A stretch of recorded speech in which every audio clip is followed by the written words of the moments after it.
नमस्कार, ग्लोबल अड्डा आप देख रहे हैं और मैं हूं आपके साथ पुनीत मिश्रा। एक खबर आई है। खबर क्या है कि डोनाल्ड ट्रंप ने एक मीटिंग बुलाने का काम किया है। जी हां, डोनाल्ड ट्रंप मीटिंग बुला रहे हैं। किसकी? मिडिल ईस्ट के कई मुल्क इसमें शामिल हैं। लेकिन क्यों बुला रहे हैं, क्या टेंशन है, इसी के खबर की आज हम बात करने वाले हैं। क्योंकि संयुक्त अरब अमीरात यानी कि यूएई, कतर, सऊदी अरब, मिस्र, जॉर्डन, तुर्की, ओमान, बहरीन और कुवैत, इन सभी नेताओं को नेक्स्ट वीक, अगले हफ्ते न्यूयॉर्क में एक अहम मीटिंग के लिए न्योता भेजा गया है। ट्रंप की तरफ से सबको बुलाया गया है। अब माना जा रहा है कि ये जो मीटिंग है ये किस मुद्दे के लिए हो रही है, तो गाज़ा में जो चल रहा है उसको सेंट्रलाइज करके ये मीटिंग होगी, उसी के ऊपर फोकस रहेगा। और इसके अलावा यूएनजीए यानी कि यूनाइटेड नेशन जनरल असेंबली जो है, इसके दौरान ही ये मीटिंग या ये बुलावा जो भेजा गया है सबको कि आइए बैठकर बात करते हैं। दरअसल गज़ा में जो चल रहा है इसको रोकने और क्षेत्र में स्थिरता बनाने पर चर्चा हो सकती है, ऐसा माना जा रहा है इस मीटिंग में। अरब के अधिकारियों के मुताबिक ट्रंप इजराइल पर दबाव बनाने और शांति प्रयासों को तेज करने की योजना बना रहे हैं, यानी कि इजराइल के ऊपर अमेरिका थोड़ा प्रेशर क्रिएट करे। लेकिन क्या ऐसा होता है सही में, ये आप बताएंगे कमेंट के जरिए। हालांकि इसके अलावा एक बैठक उसी दिन अलग होने वाली है। ये गल्फ कंट्रीज़ की होगी, जिसमें सऊदी अरब को शामिल किया गया है, यूएई को शामिल किया गया, कतर, ओमान, बहरीन, कुवैत, इन सब के नेताओं के साथ ये मीटिंग बुलाई गई है।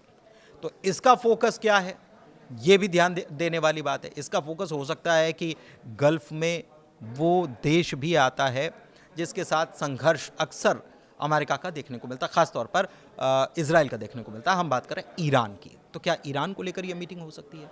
अच्छा, मेन जो मीटिंग बुलाई गई है इसमें कौन कौन शामिल होगा? सऊदी अरब शामिल होगा, यूएई होगा, कतर होगा, मिस्र होगा, जॉर्डन होगा, तुर्की होगा। और गल्फ फोकस मीटिंग में सऊदी अरब, यूएई, कतर, ओमान, बहरीन और कुवैत को शामिल किया जाएगा। ये न्योता व्हाइट हाउस की तरफ से भेजा गया है।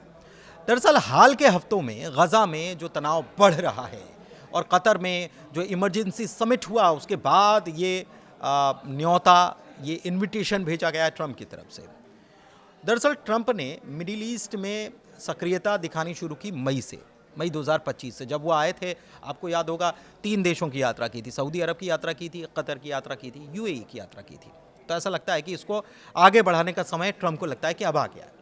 अब ये नई पहल हालांकि माना जा रहा है। आपको ये बता दें कि इमरजेंसी अरब समिट, इस्लामिक समिट जो था 15 सितंबर में हुआ, दोहा में हुआ। मुस्लिम अरब मुल्क जुटे और ये इमरजेंसी मीटिंग थी जिसमें अरब लीग और इस्लामिक कोऑपरेशन ऑर्गेनाइजेशन यानी ओआईसी के सदस्य देश भी थे और सब शामिल हुए। इसका मुख्य उद्देश्य यह था कि इजराइल ने 9 सितंबर 2025 को दोहा में जो हमास के नेताओं पर टारगेट किया था, इसकी निंदा करना, गजा युद्ध को जेनोसाइड बताना और कतर की मध्यस्थता की भूमिका का समर्थन करना जो वो कर रहा था। लेकिन ऐसे में अमेरिका अब इन देशों को अलग से लेकर बैठक करने की तैयारी कर चुका है। अब ये बैठक क्षेत्रीय तनाव को कम करने में क्या अहम साबित होगी, ये देखना होगा, खासकर इजराइल और हमास के संघर्ष के बीच। हालांकि इमरजेंसी अरब इस्लामिक समिट में बहुत सारी कड़वी बातें, या ये कह लीजिए कि कोई ठोस बातें हुई तो सही, लेकिन उसका परिणाम नजर नहीं आया। यानी कि कोई ठोस आर्थिक या सैन्य कदम अभी तक उठते हुए देखे नहीं गए किसी के खिलाफ, इजराइल के खिलाफ। जैसे कि ना तो इजराइल के खिलाफ तेल निर्यात रोकने पर कोई बात की गई, ना ही अब्राहम अकॉर्ड जो है उसको रद्द करने को लेकर कोई बात हुई। इसके अलावा सऊदी और यूएई ने खुले तौर पर इजराइल के साथ नॉर्मलाइजेशन की नीति को भी छोड़ा नहीं है। कहने का मतलब ये है कि समिट ने क्षेत्रीय एकजुटता तो दिखाई है, लेकिन इजराइल पर इस मीटिंग से तत्काल प्रभाव से कोई असर दिखाई नहीं दे रहा है।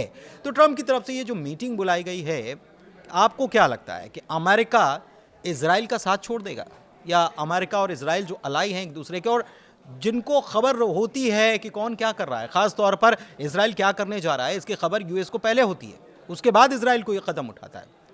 तो क्या ट्रंप इन सभी मुल्कों को साथ में लेकर बैठक करने के बाद इजराइल पर वाकई में कोई प्रेशर क्रिएट करेंगे? ये एक बड़ा सवाल भी है और ये पता तब चलेगा जब ये मीटिंग होगी और उसके बाद इन मुल्कों का रुख सामने आएगा। फिलहाल ग्लोबल अड्डा में इतना ही। धन्यवाद।